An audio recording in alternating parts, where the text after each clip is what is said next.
pananagutan sa sarili.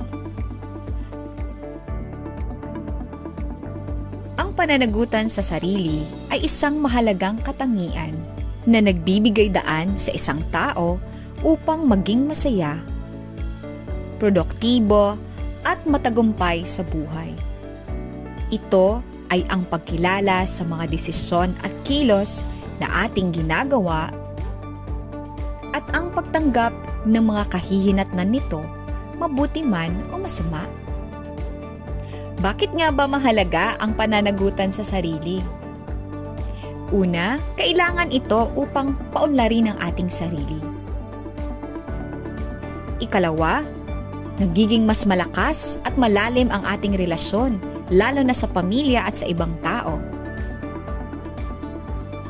Ikatlo, mas mabilis natin maabot ang ating mga pangarap. Ikaapat, pagkakaroon ng kapayapaan ng isip. Paano naman natin lilinangin ang pananagutan sa sarili? Ito ay sa pamamagitan ng pagkilala sa ating sarili. Tumanggap tayo ng mali, magtakda ng mga layunin or SMART goals, magplano at kumilos,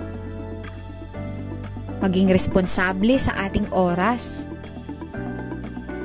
Kailangang mag-isip muna bago kumilos. Ano nga ba ang mga halimbawa ng pananagutan sa sarili?